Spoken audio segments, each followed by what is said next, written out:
Hello दोस्तों, आपका फिर से स्वागत है आपके अपने YouTube channel learn with Ajay sir में। जैसा कि हमने पिछले सेशन में पढ़ा था मोहम्मद बिन तुगलक के बारे में, यानी तुगलक वंश हमारा चल रहा था और आज संभवतः तुगलक वंश को हम ख़त्म करेंगे। तो ज़्यादा टाइम खराब ना करते हुए आइए स्टार्ट करते हैं। तुगलक वंश चल रहा था हमारा।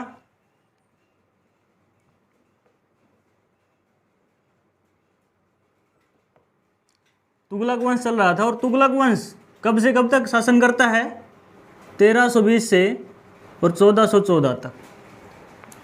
ठीक है, 1320 से लेकर के 1414 तक।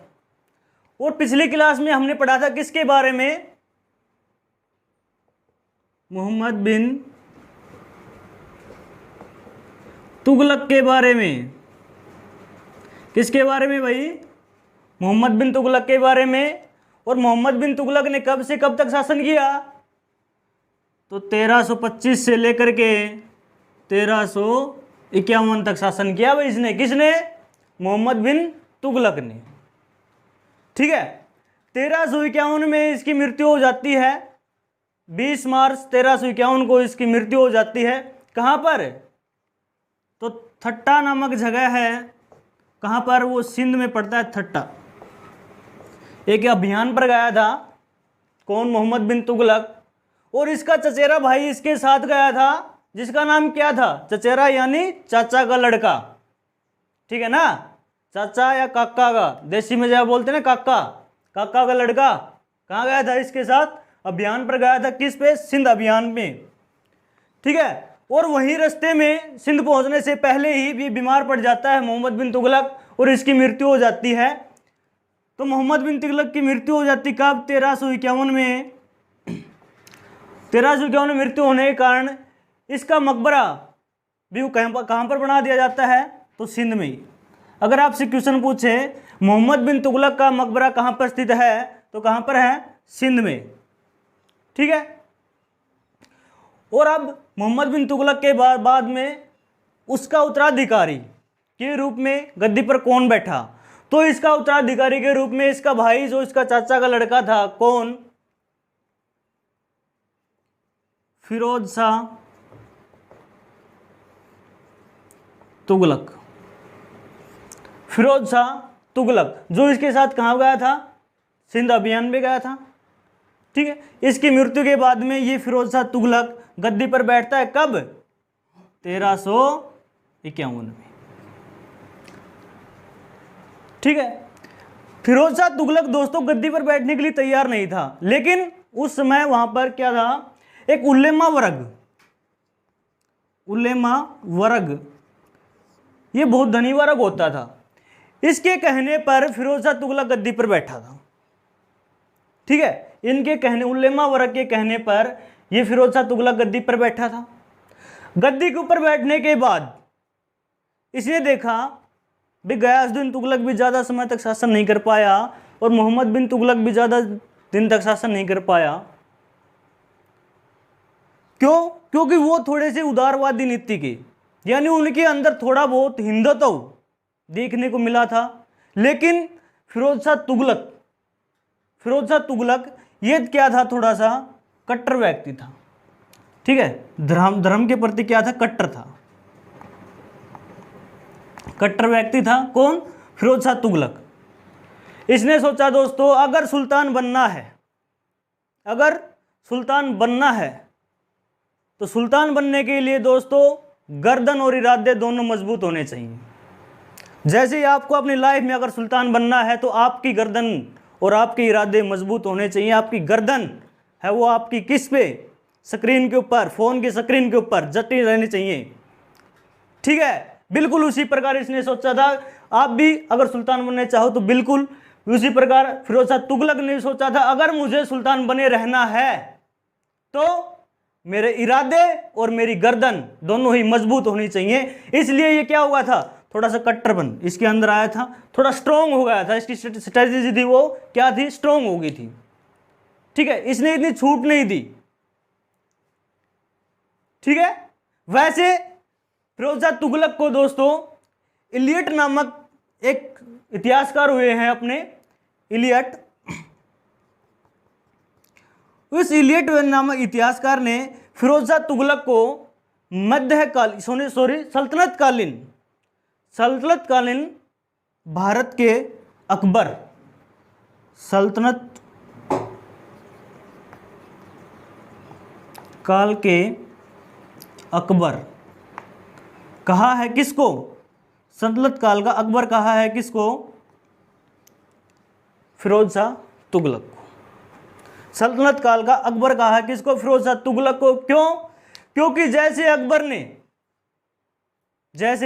अकबर ने कुछ स्मारकें बनवाई, कर वगैरह में छूट की, जैसे तीर्थकर है उसको समाप्त किया, ऐसे कई कई कर थे उनको समाप्त किया। बिल्कुल उसी प्रकार फिरोज शाह तुगलक ने, जैसे मोहम्मद बिन तुगलक के समय थे या गयास बिन तुगलक के समय 24 कर लिए जाते थे, 24 प्रकार के टैक्स लिए जाते थे। जैसे ही फिरोज शाह तुगलक गद्दी पर बैठता है, इसने क्या किया, 24 कर में से 20 कर समाप्त कर दिए। ठीक है, और केवल 4 कर ही लागू कर दिए कि भाई मैं अपने शासनकाल में जो इस्लाम धर्म में लिखा है वही 4 कर लूंगा, जनता से वही 4 कर लूंगा। और वे 4 कर कौन कौन से हैं, तो उन्होंने पहले बताया भाई मैं है वो क्या लूंगा जनता से, पहले जजिया कर वसूल करूंगा। दूसरा क्या करूंगा, जकात। ठीक है, थर्ड क्या करूंगा, खैराज। ठीक है, और चौथा क्या करूंगा, खुम्मस।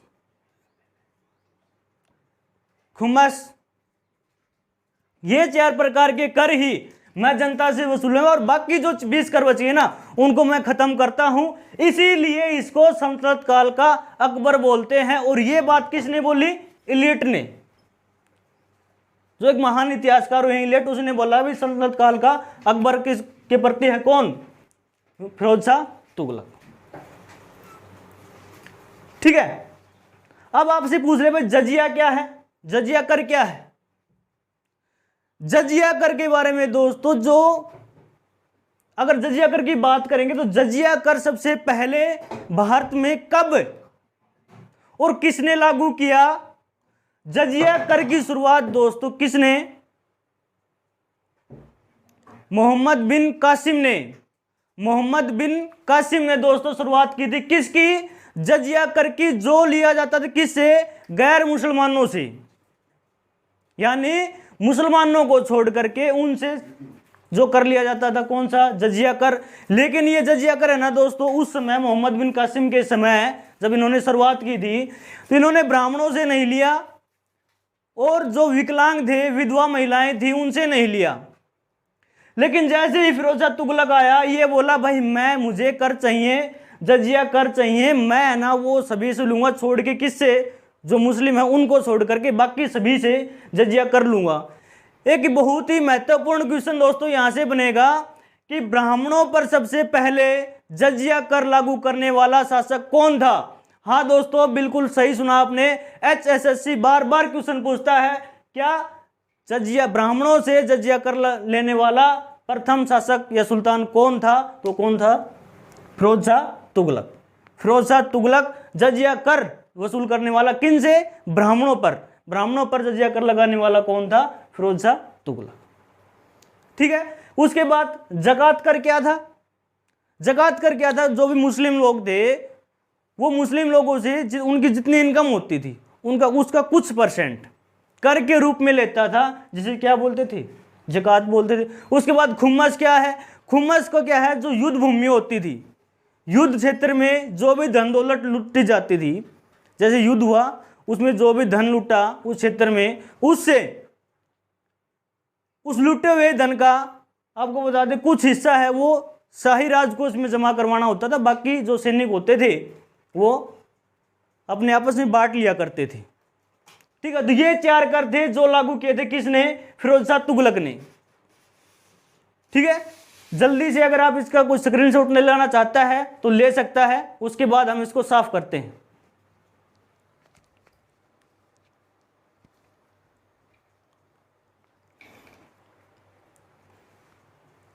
ले लिया होगा, जल्दी से इसको रफ करते हैं।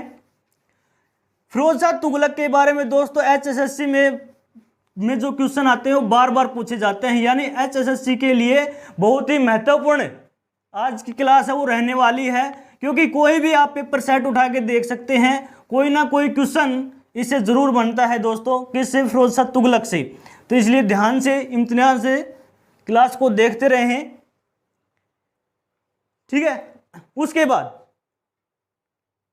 एक बार क्लास को लाइक और शेयर जरूर कर दें। ठीक है, उसके बाद देखिए दोस्तों इसने क्या किया, कुछ विभागों की स्थापना की, कुछ विभागों की स्थापना कर दी, जैसे पीडब्ल्यूडी, इसे लोक निर्माण विभाग बोलते हैं, लोक निर्माण विभाग। और क्या कर दिया, और इसने देखो बेरोजगार विभाग और चिकित्सालय, क्या? चिकित्सालय, चिकित्सालय, इस प्रकार के विभाग बनाए किसने? फिरोज शाह तुगलक ने। जो ये देखो लोक निर्माण विभाग से, लोक निर्माण विभाग का गठन किया, और इस गठन से ही इसने दोस्तों 300 शहरों की स्थापना की थी। कितने? 300 शहरों की स्थापना की थी, किससे? लोक निर्माण विभाग के गठन के द्वारा। इसको कार्य सौंप दिया कि भाई आपको 300 शहर स्थापित करने हैं, और इन 300 में से 6 शहर बड़े ही प्रमुख शहर, ठीक है, महत्वपूर्ण शहर कौन से थे? 6 प्रमुख शहर कौन कौन से थे और कहां पर थे? 2 शहर तो थे हरियाणा में। ठीक है, 2 शहर कौन से थे? हरियाणा में। हरियाणा में कौन कौन से बात करेंगे तो एक तो कौन सा था भाई? फतेहाबाद। ठीक है, और दूसरा हिसार। ठीक है, और एक शहर दिल्ली में। दिल्ली में कौन सा? फिरोज शाह कोटला।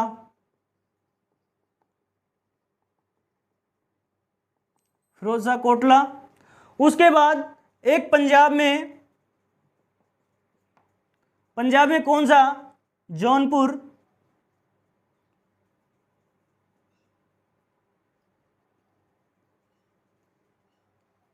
ठीक है, और 2 शहर बनाए थे इसने यूपी में,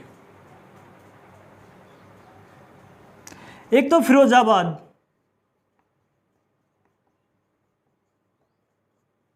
ठीक है, और दूसरा फिरोजपुर।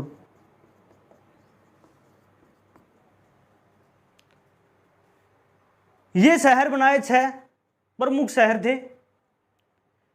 ठीक है, बात करें फतेहाबाद की, यहां से क्वेश्चन एचएसएससी में बार बार पुट होता है, बार बार पुट होता है। ठीक है, बार बार पुट होता है यहां पे, यहां से क्या? फतेहाबाद से बार बार क्या पुट होता है कि फतेहाबाद शहर की स्थापना कब की और किस लिए की? ठीक है, तो 1352 में, 1352 में फतेहाबाद शहर की स्थापना की किसने? फिरोज शाह तुगलक ने। ठीक है, फिरोज शाह तुगलक ने 1352 में। कब? देखो दोस्तों, ये सिंध में एक अभियान पर गया था और उस अभियान को जीत करके आया था, उस पर विजय हासिल की थी, और जैसे ही ये वो वहां से अभियान से वापस लौटा तो घर आके देखा, यानी दिल्ली आकर के देखा, घर में खुशी का माहौल, यानी इसके एक लड़का पैदा हुआ। लड़का पैदा हुआ तो इसने उसका नाम रखा क्या? फतेह खा। बोला कि भाई फतेह करके आया हूं, जीत हासिल करके आया हूं, इसलिए इस पुत्र, मेरे पुत्र का नाम क्या रखा जाएगा? फतेह खां, और फतेह खां के नाम पर ही एक शहर बसा दिया जिसका नाम क्या पड़ा, फतेहाबाद। तो फतेहाबाद शहर की स्थापना कब, 1352 में। बार बार क्वेश्चन पूछता है दोस्तों, ठीक है, HSSC में। उसके बाद हिसार में, हिसार शहर की स्थापना किसने की, फिरोज शाह तुगलक ने, ठीक है। कैसे, एक बार देखो, फिर 1352 में जैसे वो यहाँ पर घूमने के लिए आया, देखा फतेहाबाद में कि भी कैसा शहर बनाया है, देखते हैं।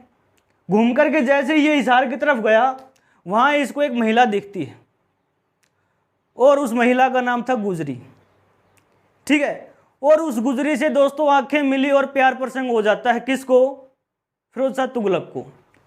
प्यार में पागल हो जाता है दोस्तों फिरोज शाह तुगलक। उससे पूछा कहाँ की रहने वाली है, बोला हिसार की रहने वाली हूँ। बोला हिसार की रहने वाली है, उससे दोस्तों शादी कर लेता है, कौन, फिरोज शाह तुगलक। शादी करके उसके लिए हिसार में महल बनवा देता है, और उस महल का नाम रखता है क्या, गुजरी महल।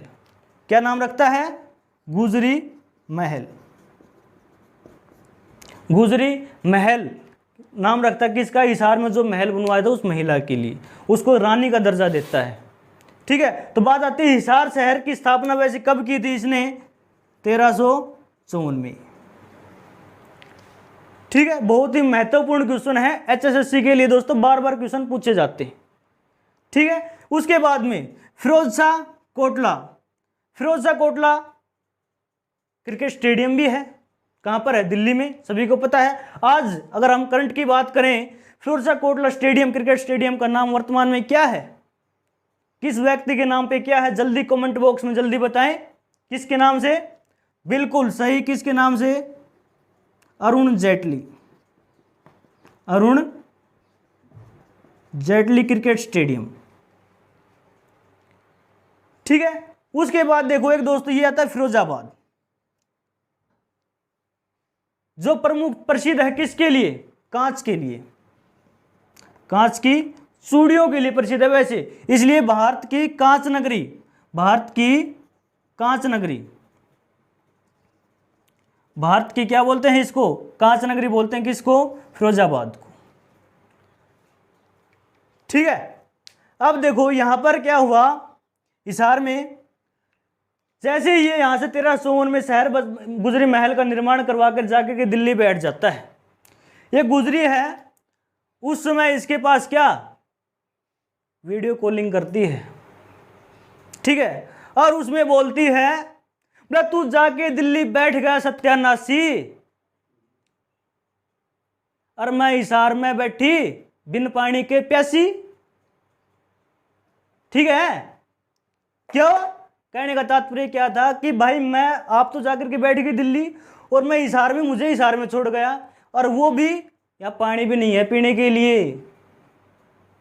तो फिरोज शाह तुगलक ने बोला कि मेरे होते हुए तू प्यासी, ऐसा हो नहीं सकता, ऐसा हम होने नहीं देंगे, ठीक है, ऐसा होने नहीं देंगे। उसी समय जो PW विभाग था उसको बुलाया, भी जाओ और वहाँ है ना पानी पहुँचाना है, वो कैसे ही पहुँचाओ, लोग कहाँ से पहुँचाना, बोले ऐसा करो जो यमुना नदी है उससे एक नहर लेके जाओ और हिसार तक पानी पहुँचा दो, ठीक है। तो दोस्तों यमुना नहर से, यमुना नदी है उससे एक नहर निकाली गई, और उस नहर का नाम क्या था, पश्चिमी यमुना नहर।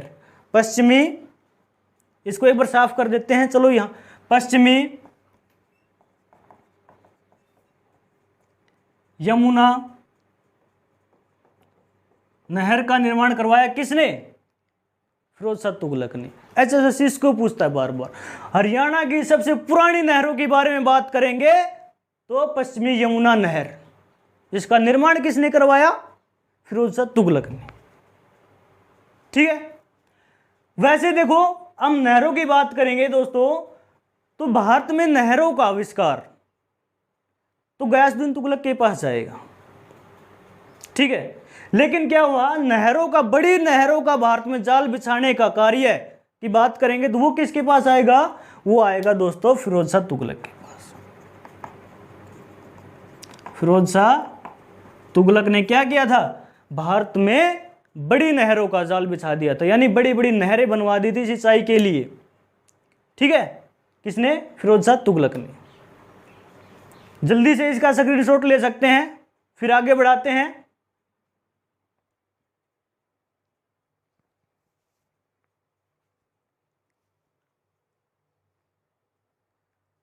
ले लिया होगा।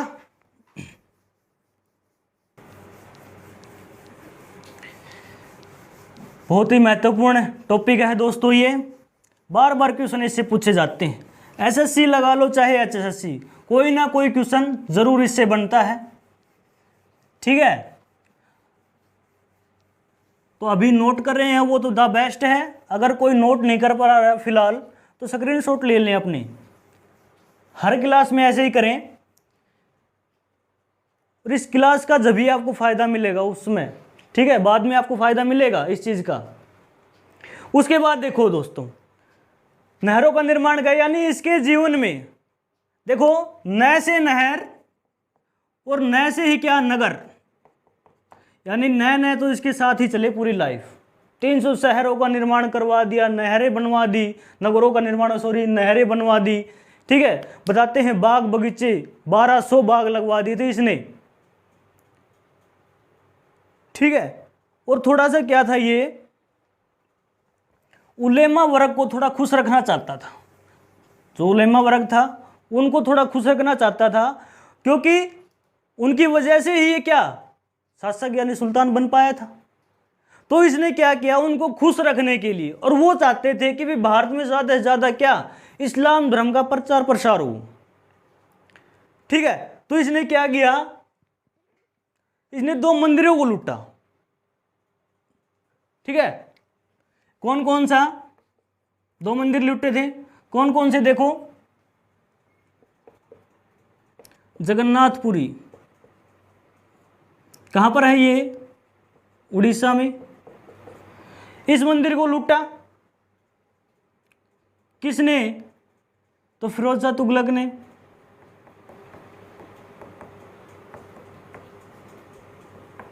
फिरोज शाह तुगलक ने। ठीक है, उसके बाद एक मंदिर और लूटा इसने, कौन सा, एक मंदिर और लूटता है दोस्तों ये ज्वालामुखी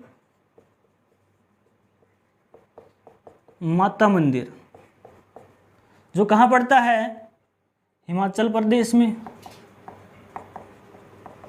इसको लूटा, इन 2 मंदिरों को लूटा। ठीक है, और बताते हैं जगन्नाथपुरी मंदिर की जो मूर्ति है उसको उठवाया और समुद्र में फिकवा दिया। ऐसा बताते हैं इतिहासकार कि उसको उठवा करके तुड़वा करके समुद्र में फिकवा दिया। क्यों किया था ऐसा उसने, खाली उलेमा वर्ग को खुश रखने के लिए, धार्मिक कट्टरपंथी थे दिखाने के लिए।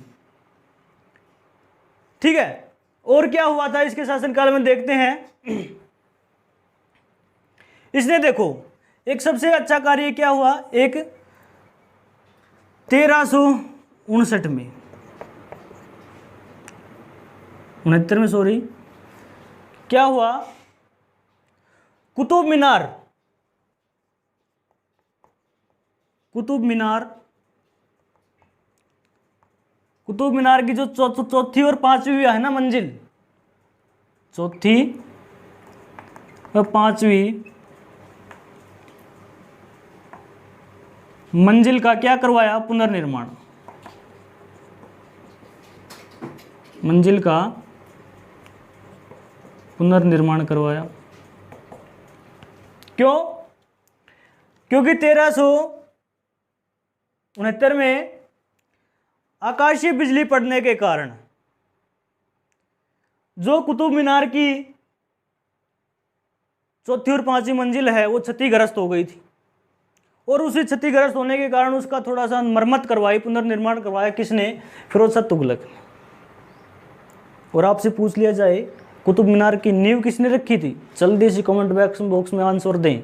कुतुब मीनार की नींव किसने रखी थी, तो किसने रखी थी, कुतुबुद्दीन ऐबक ने। लेकिन इसकी मरम्मत चौथी और 5वीं मंजिल की किसने करवाई थी, फिरोज शाह तुगलक। ठीक है, और उसके बाद देखें, और कुतुब में इसके बाद में देखते हैं दोस्तों 1388 में 1388 में वो समय आ जाता है, कब? जब इसका अंत निश्चित था उस समय, ठीक है। और वो समय आ गया दोस्तों, और 1388 में इसकी मृत्यु हो गई, किसकी? फिरोज शाह तुगलक की, ठीक है, फिरोज शाह तुगलक की 1388 में मृत्यु हो जाती है इसकी। अब 1388 में इसकी मृत्यु होने के बाद में खलबली मच गई कि अब शासक कौन बनेगा, सुल्तान कौन बनेगा, क्योंकि उसके बाद फिरोज शाह तुगलक के बाद में कोई ऐसा योग्य शासक या सुल्तान हुआ ही नहीं जो शासन की बागडोर संभाल सके, ठीक है। और एक बात और देखें फिरोज शाह तुगलक के बारे में, तो सती प्रथा पर पाबंदी लगाई थी, किसने? फिरोज शाह तुगलक ने।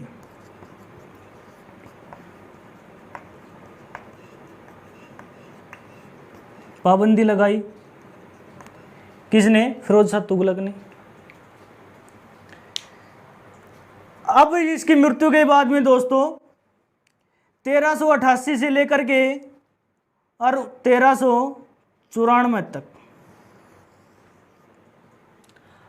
अराजकता फैल गई।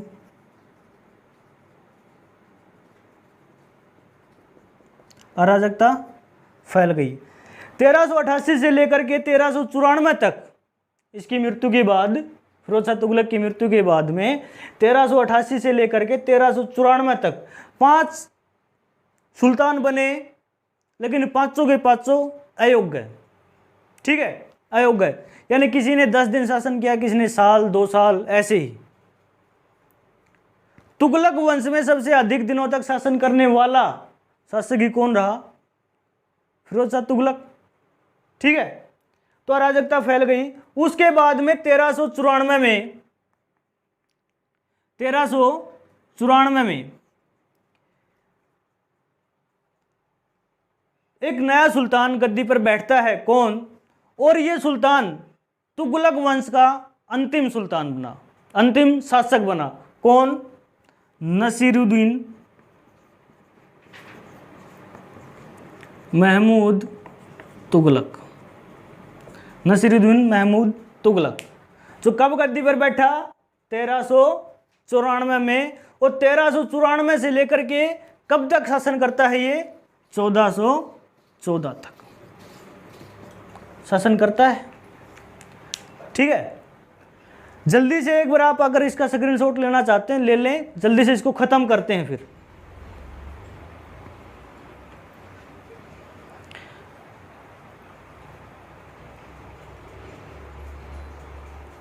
ले लिया होगा?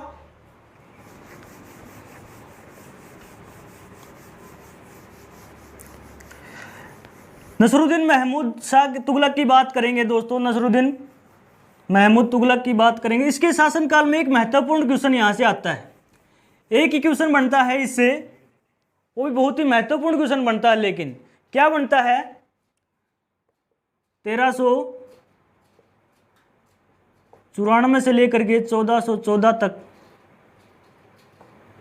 कौन शासन करता है?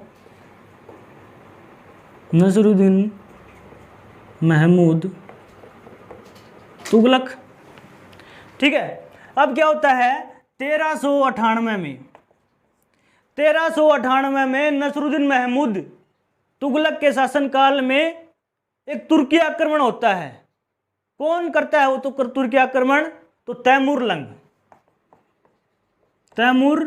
लंग का आक्रमण किसके शासनकाल में होता है? नसरुद्दीन महमूद तुगलक के शासनकाल में होता है। कब होता है? 1398 में। और इस आक्रमण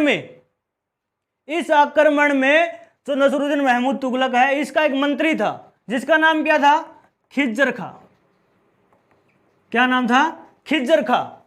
इस खिज्जर खां ने इसका साथ दिया, किसका? तैमूर लंग का, कि आप दिल्ली पर अटैक करें। और ये कामयाब हुआ। इसने क्या किया, यहाँ से लूटपाट की और वापस चला गया कि ये तैमूरलंग, तैमूरलंग तुर्की का था, तुर्की का शासक था। ठीक है, 1398 में आक्रमण अटैक करता है किसके ऊपर, दिल्ली के ऊपर, और सफल भी रहा था ये। और इसकी सहायता किसने थी, खिजर खान ने। जैसे तैसे करके दोस्तों ये 1398 से आगे बढ़ा 1414 तक। कौन, नसरुद्दीन महमूद तुगलक 1414 तक पड़ गिर करके उठ करके अपना शासन लेके गया। और 1414 में जब इसने देख लिया, किसने, खिजर खान ने, अब इसकी बस की बात कुछ है ही नहीं, तो इसकी क्या कर दी, वही खूनी खेल जो वर्षों से चला रहा था दिल्ली सल्तनत में, वही क्या, इसकी हत्या कर दी दोस्तों। किसने, खिजर खान ने। और खिजर खान ने एक नए वंश की शुरुआत की, जो कौन सा वंश था, सैयद वंश। तैमूरलंग के बारे में इससे महत्वपूर्ण क्वेश्चन बनता है, बार बार पूछा जाता है। ठीक है, तो यहां पर हमारा क्या होता है दोस्तों, तुगलक वंश है, तुगलक डायनेस्टी है, खत्म होती है। ठीक है, और अगली क्लास में बहुत जल्दी ही हम सैयद वंश के साथ आएंगे। जब तक के लिए घर रहें, सुरक्षित रहें। ठीक है।